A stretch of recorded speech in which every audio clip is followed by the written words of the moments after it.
after the excellent Mostly Robot feature that maybe some of you saw here or on YouTube, to have a special something with Native Instruments again. And this is actually the first time that you are able to see their newest little baby here. And we will have the chance to talk to the people who made it. So, give a warm welcome to Florian Grote and Steinunn Arnadottir. And she will also tell us how to pronounce her name.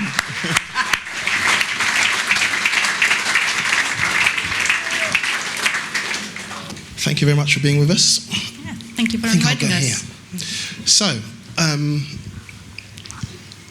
DSP designer, senior product designer. Before we get into all that, let's find out a little bit about you. Because you've also, apart from your day job, you've also artist by night, right? Yes. So starting with you, Steinunn, let's go with you. I mean, I've always been really passionate about music, and in my kind of late teenage years, I started DJing a bit, and then I found out you could actually combine math with music, which is also kind of one of my interests. Maths and music. Maths and music, they actually go pretty well together. Yeah, so then I started producing a bit more into electroacoustic, kind of like experimental at first, and but now I'm a part of a duo called Put My Hands in Your Pockets. We make kind of tech house, I guess, like all Berliners. With electroacoustic overtones, yeah? A little bit. I mean, we do a lot of like field recordings for our things, so we kind of like want to keep our samples a bit, original and like knowing where they came from. Yeah, so I think it's kind of, try to keep a little bit of experimental feel to it a bit more. Right, you, Florian. So yeah, I also produce music. As Grassland, right? Job as under the name Grassland, right? So that's also a mix of techno, but then also a lot of field recordings combined with drone-y sounds that I produce with modular synthesizers. So it's really this mixture, yeah. But before that, I also have a more instrumental background and play keyboards and piano. And used to play in bands a lot also. So then also feeds into the whole design work that I do for Native Instruments. And you've also got this project with Mouse and Mars, who we're going to see later, haven't you? Right, yeah. So actually before I came into product design at Native Instruments, I worked directly with Mouse and Mars for 1.5 years, working on product concepts and working on things that they use on stage and that they're also going to share with the public. Okay. And before that, I actually did another tour at NI where I worked in PR. So I started at NI in 2006, but always worked kind of more in this field of experimental interfaces, programming, working directly with artists to create musical instruments for them. And so it's now been a great experience working on Maschine. So I was there for the original launch of Maschine from the PR side, and now I'm working on the product and working on something that's actually so fundamental to the workflow of so many people out there. So that's really, really interesting. Cool, okay. So in terms of your roles at Native Instruments, what did it look like and how are they connected? So I'm a part of the DSP team, and that stands for like digital signal processing.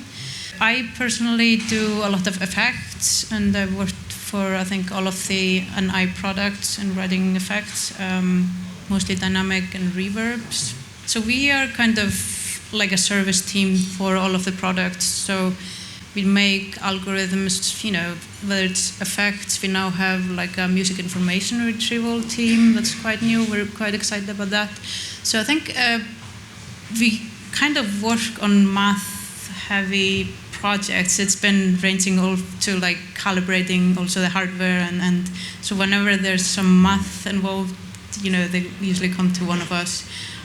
Some people also do, like instrument building, like synths.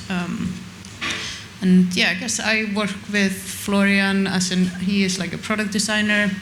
And I guess my main interfaces in the company would be product design and sound design. So that's kind of like we go through an iteration process when we're developing effects where, we have an interface or a product designer that just kind of, defines a bit what they want, and then we make the kind of, the prototype or the math part, and then like sound design comes in also like to kind of, for the fine tuning of the. You like this word math. Math is like Yeah. No, I think it's. I mean, music is smart, really, course. in the end. So Florian, I think what about really, you? Yeah, so in product design, it's much more this kind of this user perspective. So we have to think about, okay, as a user of Maschine, what would I want to be in there? What would the next features be that I would like to have in Maschine?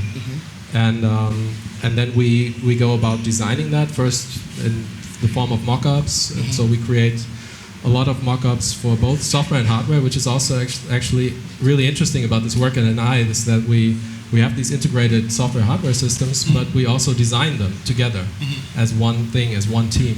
So we build mock-ups for these hardware devices. We start with just a blank sheet of paper, and then it goes from there. It goes into 3D models, but it also goes into like foam core models where we build something that's tangible that we can actually like show upper management and say, okay, this will feel really nice eventually.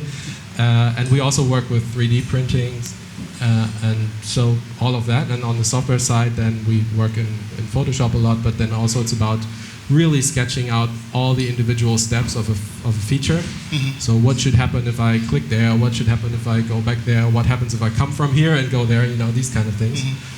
And then also, that's where then I interface with the DSP team and with Steinunn, and it's also about thinking about the sound, obviously. So thinking about, okay, what do we want in there in terms of effects? It's always this balance between quality and efficiency, because as a user I want to be able to use the same reverb in my project probably 15, 20 times if I just use it on individual instruments and not just as a bus reverb. So these kind of things, and then we define that. Resourcefulness is key, I guess, with all this. Yeah. So just so we get a perspective of where you sit in the whole chain, because obviously Native Instruments NI is a big company now. What are the other blocks in the company, and how are they connected to what you do? Yeah, so for product design, we're really involved with almost all aspects of the whole development process. So obviously the very first design ideation phase, when we get ideas just from either inside of the company, because we're all musicians on the team, so we all have ideas about where something should go, or we've had ideas for years, but we just hadn't had the time to really work on it and put it into a project. So we start out with that, and we start with just really high-level prototypes, and that's where we then start to discuss with management. We also have a lot of artists that we work with directly on like a very closed level, like a high level, okay, this is our idea, this would that be interesting for you? And then it's about really kind of kicking off a project eventually when we know the direction in which we want to go, we know kind of where it should be positioned on the market. That's also really important, of course, this whole product management part. So people who have an eye on the market, who know, okay, these kind of products are selling well, that's kind of the price points that might be accepted. And then it's just a lot of negotiation, really, to kind of put this together. A lot of mindful innovation, I guess. Yeah, exactly. Because you can't just radically do something new, which we'd love to do, of course, but then we have this team of developers, and we have to keep them busy, but we also cannot overtax them, right? So, yeah, I mean, we also have a lot of people working in finance, obviously, because we're a big company. We're selling our stuff worldwide, so we have to also have all the accountants, controllers in-house, and that's a big part of what we do as well. And then marketing, obviously, so, getting the word out and talking to people out there, marketing, artist relations, all of these things are really important. And the project managers who kind of keep everything together, make sure that deadlines are met, things like that. Lots of watchful eyes from all departments, I guess. So in terms of Maschine, in terms of music creation, it's made quite an impact in terms of a niche and in terms of class of product, and definitely in terms of Native Instruments offering in terms of the project line. Can you take us to the beginning when it first started, those first sketches you were talking about? What was the thinking behind the product? So the idea was that we were already a company that had a lot of software instruments. Those were really versatile and powerful, but the main interface was the computer keyboard, the mouse, and then maybe like these generic MIDI keyboards. And we just weren't happy with that. We wanted to kind of go back to the days of drum machines, and MPCs were being used heavily, obviously. And we thought about, we somehow have to bring this together, the tactile workflow, the kind of hands-on workflow of a device, and the the power and versatility of the computer, where you can just store gigabytes of samples and you don't have to worry about, these zip drives. No more floppies and zippers. Yeah. So we wanted to bring that together and to kind of create something that really feels like a hardware device, something that has a history, and where also workflows just, they just kind of grow on you, and you just kind of have muscle memory of where you go for which function. And you're just much faster than when you're mousing around, and even though you know where you're going, it's just still mousing around, and it's still kind of not cool to do that on stage. Really. It's also easier to nod your head when you're making beats on a tactile machine rather than on your laptop. Yeah. So you just need to have this kind of control, like you're steering a big train engine or something like that. It's not this mouse workflow. So that's where we wanted to go with the original machine. Mm-hmm. Cool. Okay, and from a software perspective, where does it fit in?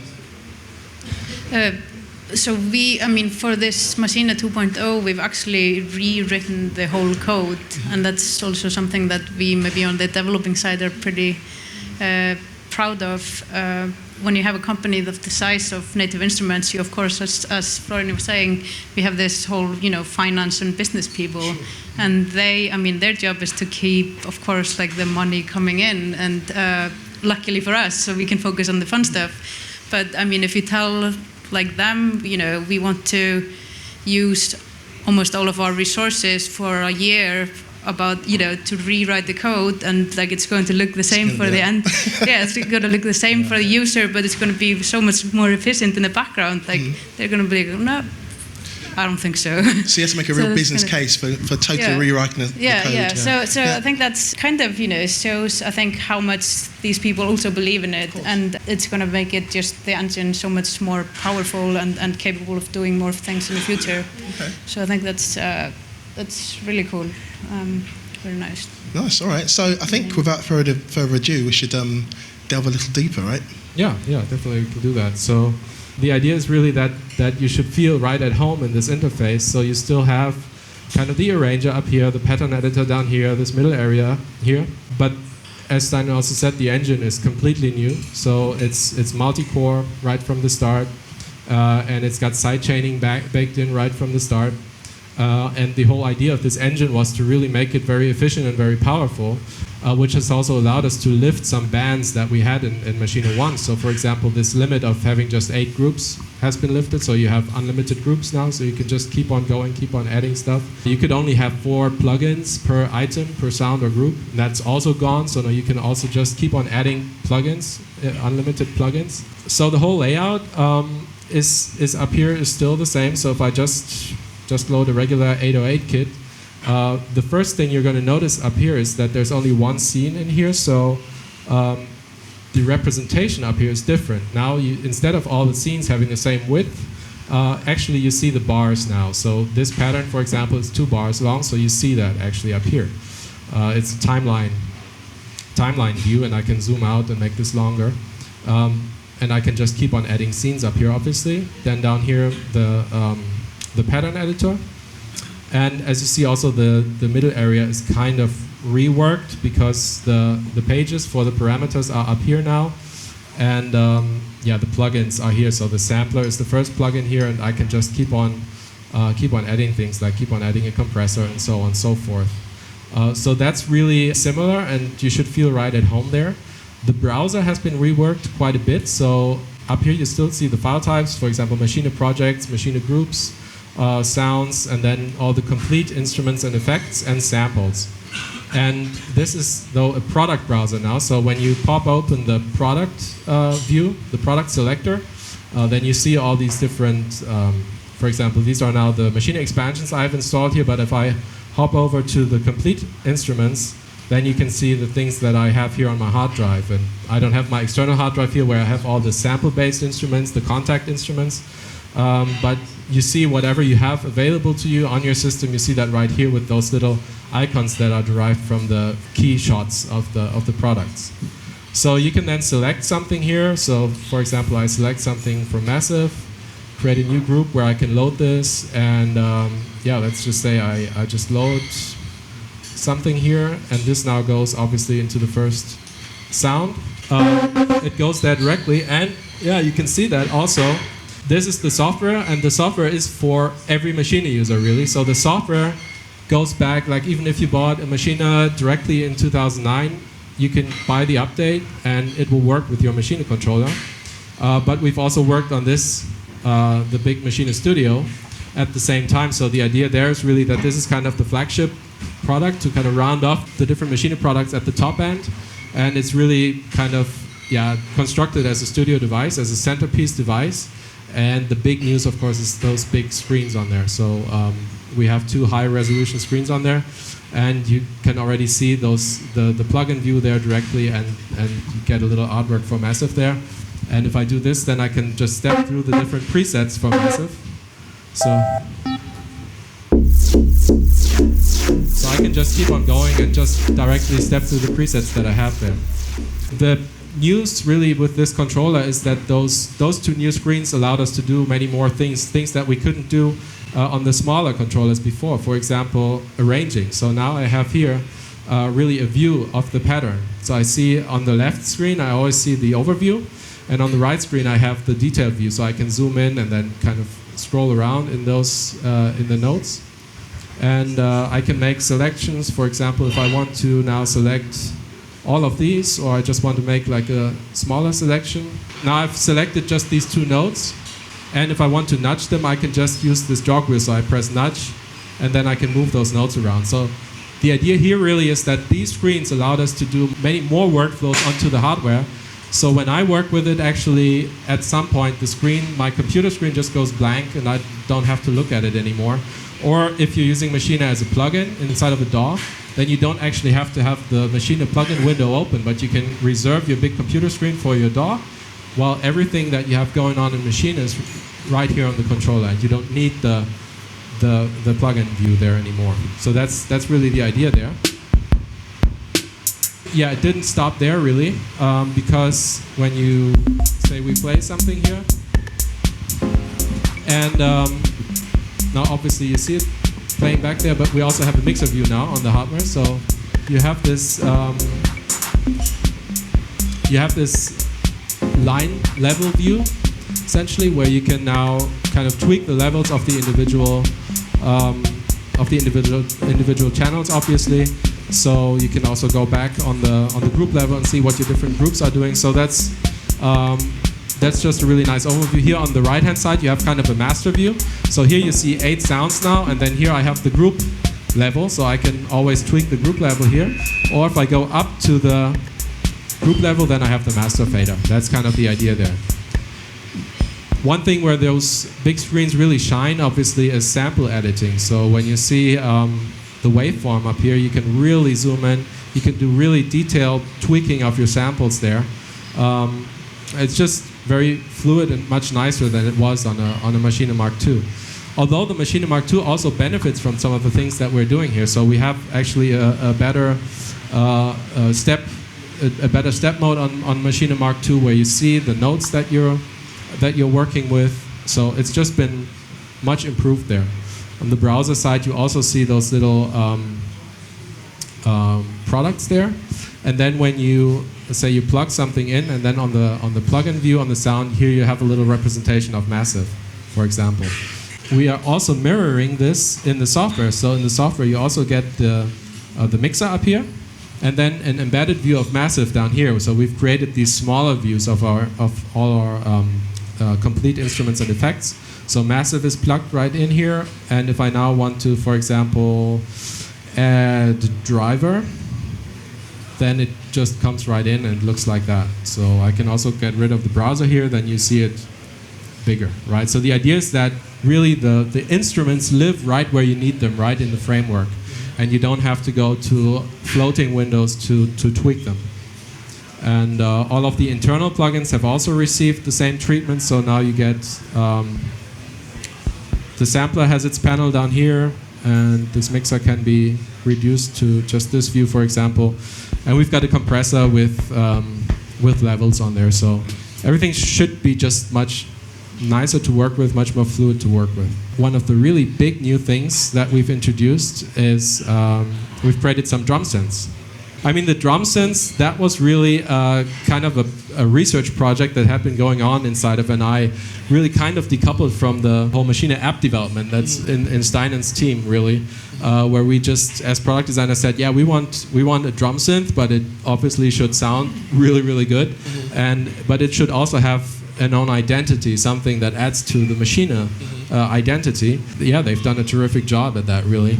And so we now have some really cool drum synths that should be usable right out of the box.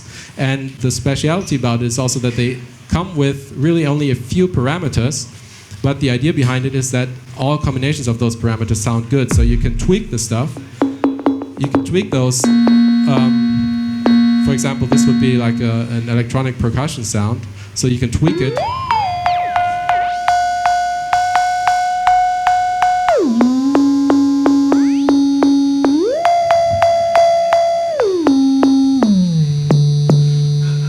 It's basically usable in each combination, right? So if we, if you play it back, then they also are designed to work really well together, essentially. So we have some like really big sounds and then nice bass drums, obviously. So the idea behind all this is that you have your basic models, which are like kick, snare, percussion, hi-hat, and so on and so forth, and then they have different modes. So this is, for example, just the sub-kick, which is an electronic drum sound, but then we also have like more acoustic modeled stuff. So if I go to the snare, this is obviously also an electronic snare, but if I now select more like acoustic modeled sound, then I get something that really sounds like an acoustic snare, but that can be tweaked like a synth, because it is a synth, because it's acoustic modeling.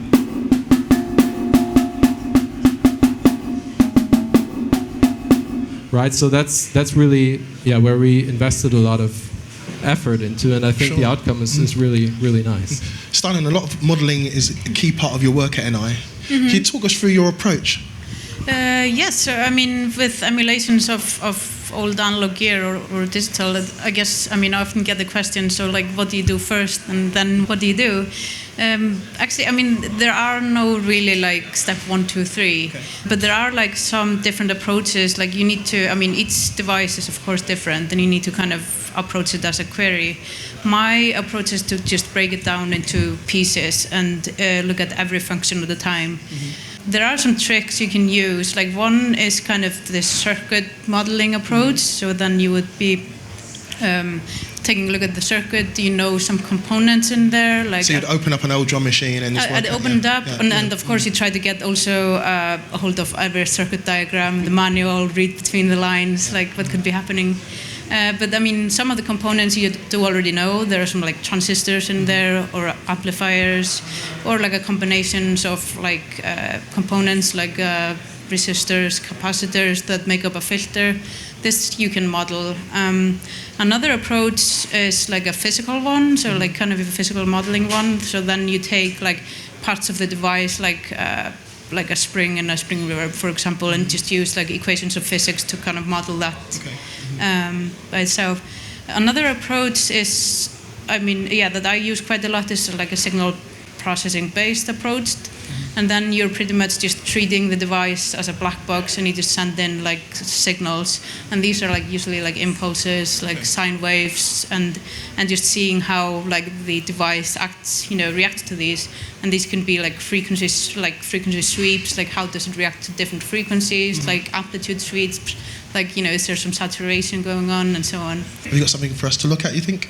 I've got, so like this is like the, like the plate reverb is there. That's one of the effects so that what I is made this? So this is a plate reverb. It's actually not an emulation of a specific one, but it's inspired by, I guess, a very like famous plate reverb if you're into reverbs.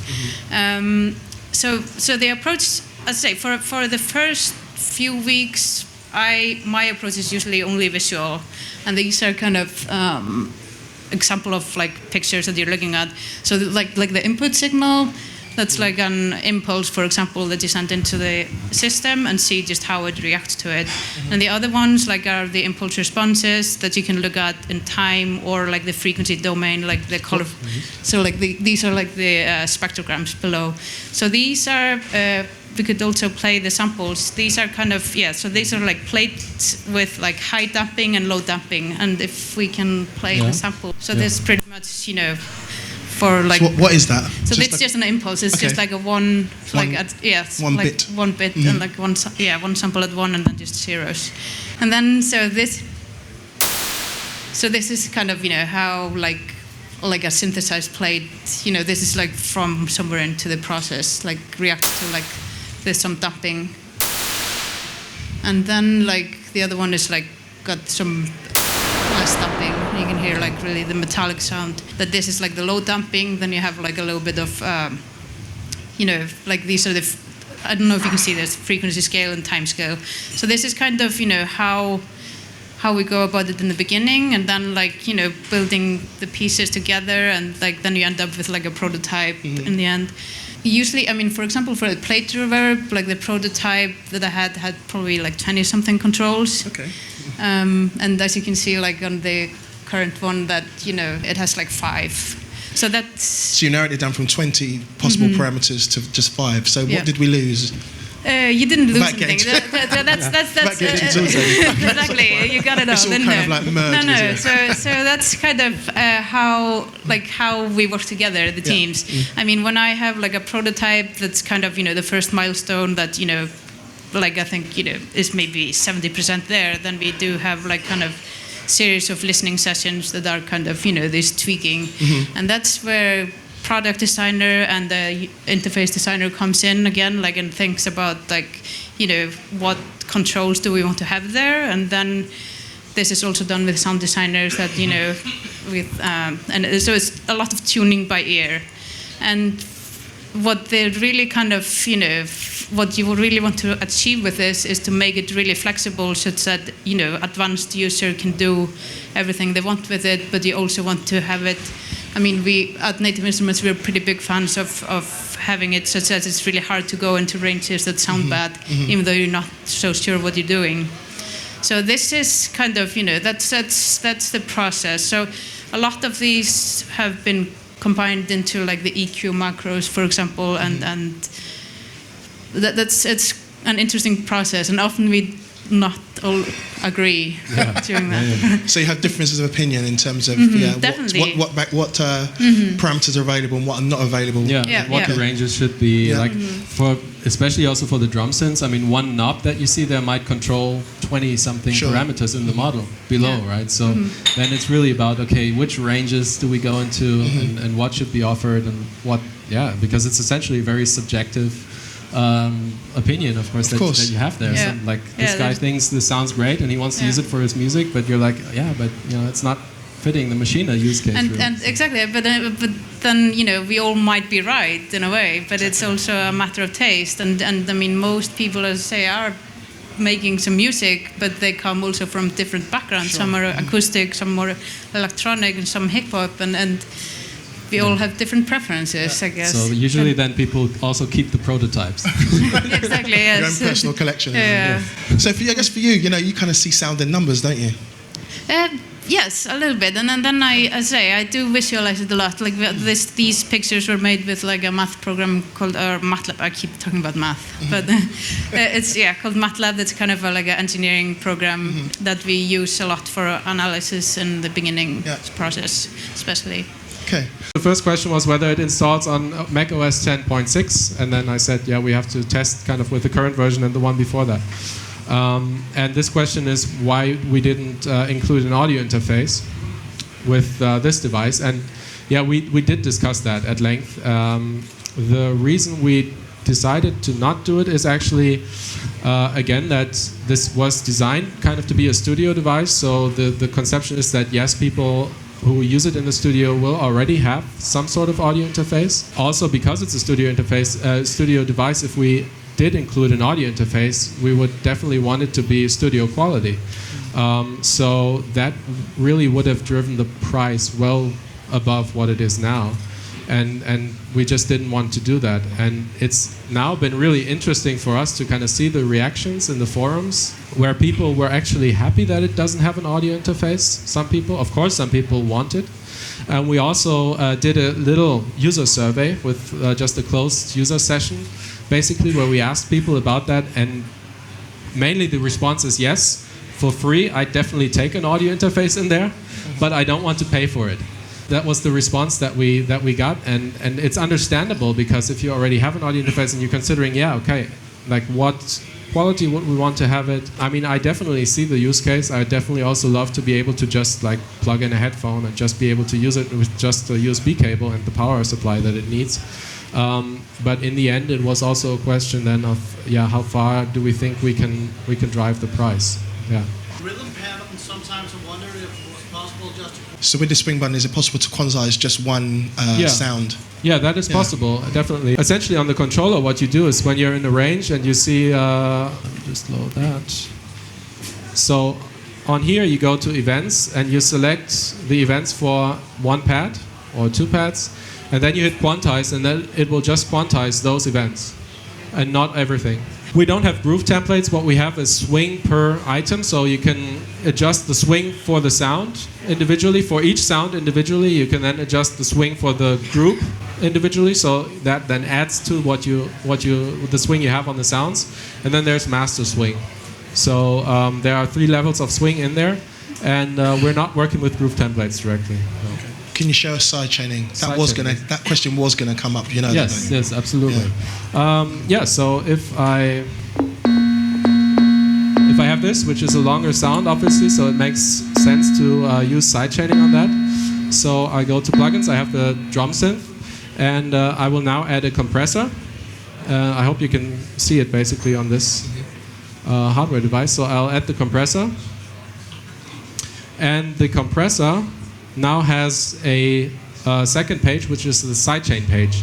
But this is not only our compressor, it's also the limiter, the gate, but it also works with any VST or AU effect that supports sidechaining. So now I have here, I have the input, and I can select for this sound, now I can select, for example, the sound 1 as the sidechain input. So you already get the sidechain there, and then I can adjust the gain individually, and I can also set a filter. So if I say, okay, I have a drum loop that I want to use as the source for the sidechaining, but I only want to use the bass drum essentially, or the bass parts, then I can set the filter to on and adjust the center frequency to something that's in the range of my bass drum. And then I have that, and then I can still adjust, for example, the amount here. So if I make this a little more extreme, then that's my sidechaining. So the idea is that you add an effect and you select the source for the sidechaining. Now, one thing that we haven't mentioned here is that we are also including, for example, the solid bus compressor with the Maschine 2 update. So it's obviously available for sidechaining. And we're also including Reactor Prism and Scarby Mark 1, the sampled electronic piano. Cool, thank you for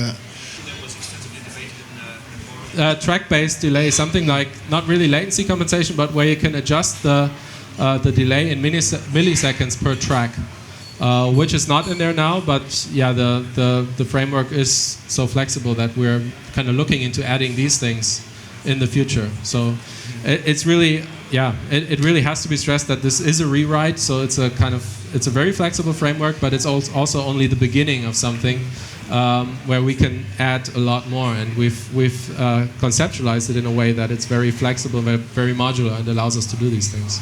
You say that one of the new factors is that you have unlimited groups, which is definitely very important. The question was how the unlimited groups actually work from the hardware when we still have the 8 group buttons here. It's different actually than on Maschine 1, because on Maschine 1 you actually already had those 8 groups always in your project, and now the groups are just a flat list, so you can always add one, and on the hardware it's always the next one that you can add. And now I've filled up my first set of 8.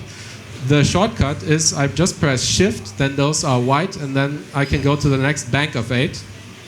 And so now in the software, as you will see, it keeps on counting from A again, but then this is basically group A2 now.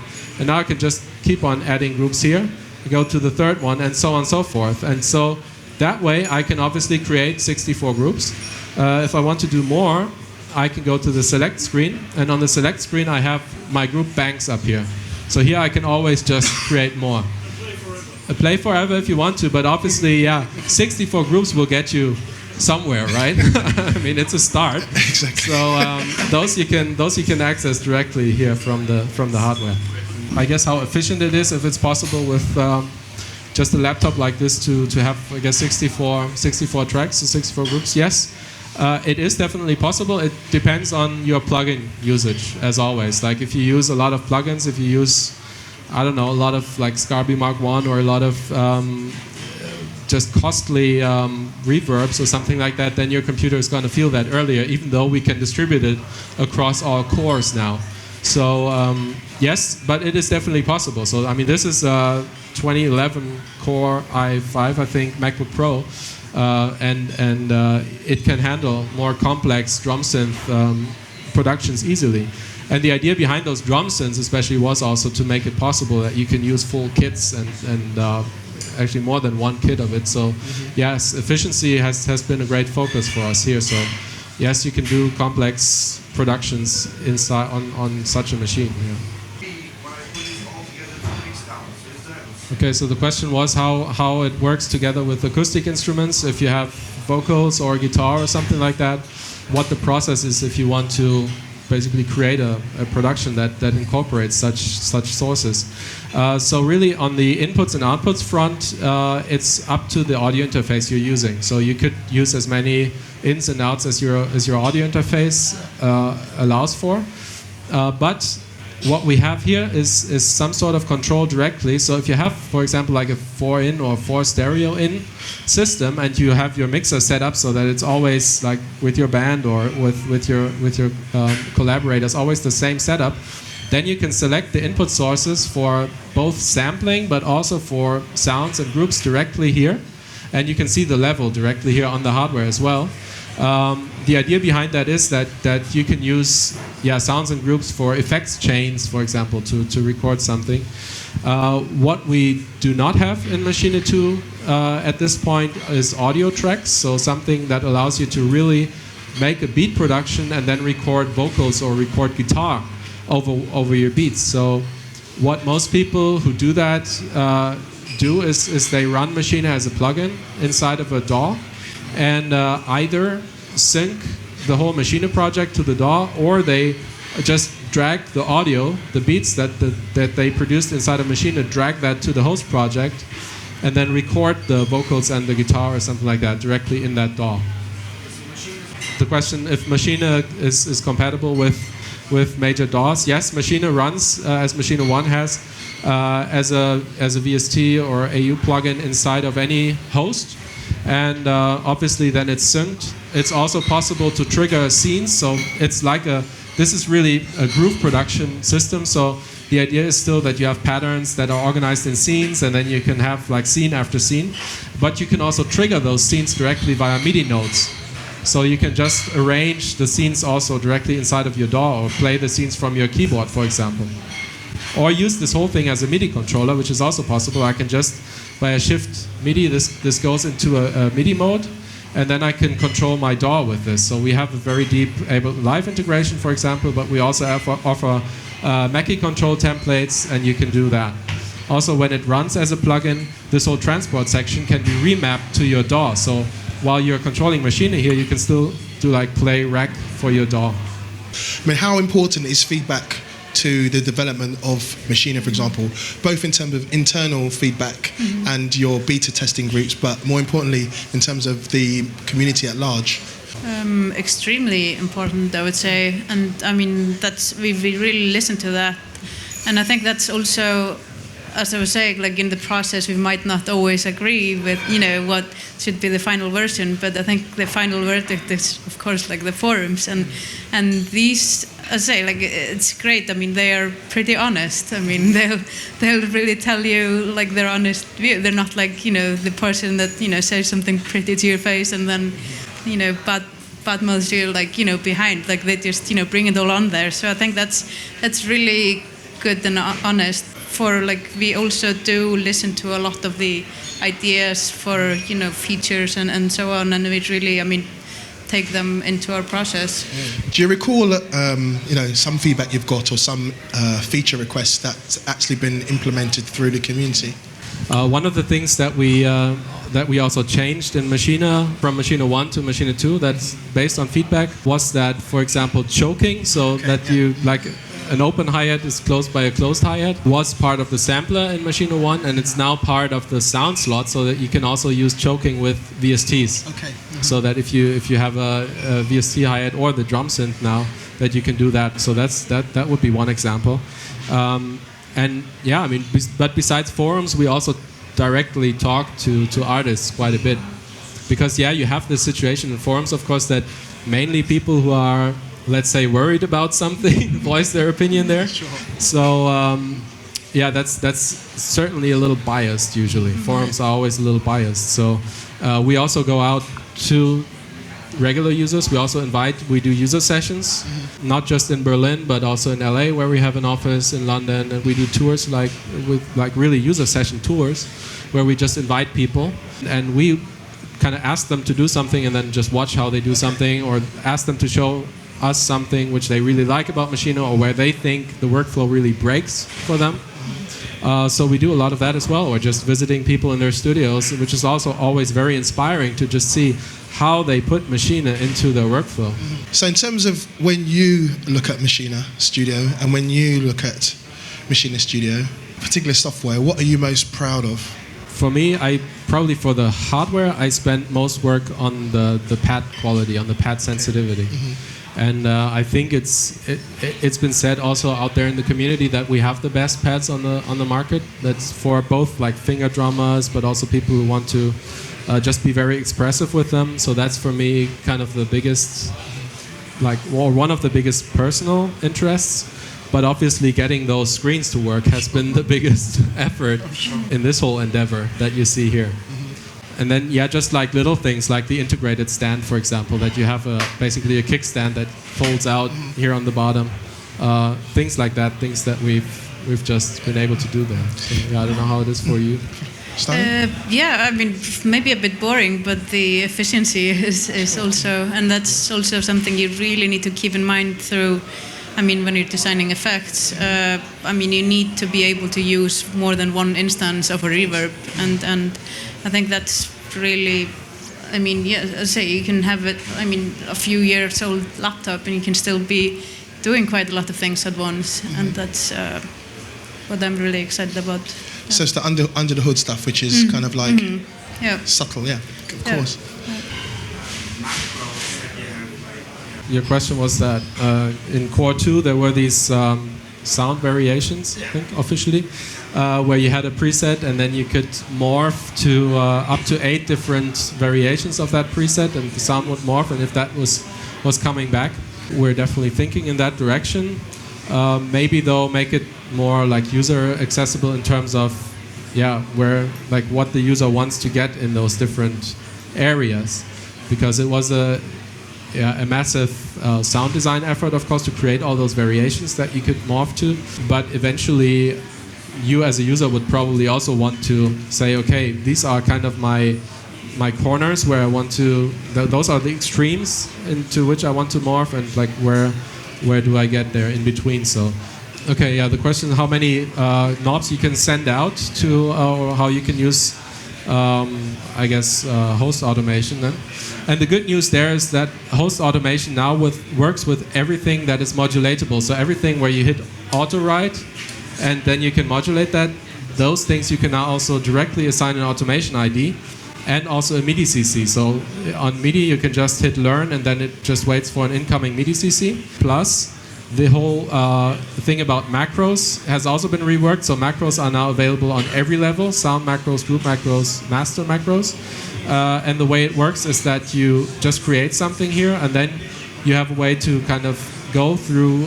Let's say I want to select percussion, frag A, so I can directly on the on the macro page, create my macro assignments, and then obviously can select MIDI CCs for that. And yeah, we've been getting a lot of requests from people who want to use macros more also in the live situation, but they said, yeah, but it's so hard to kind of, when I want to just quickly tweak something, I have to find the macros, dive back in there, which is why we put a macro button on the Maschine Studio. So you always, regardless of where you are, say I'm in the arranger, I press macro and I'm right there, and my macro, which I just assigned, is right there. So basically for like a session or a live performance, that was the idea.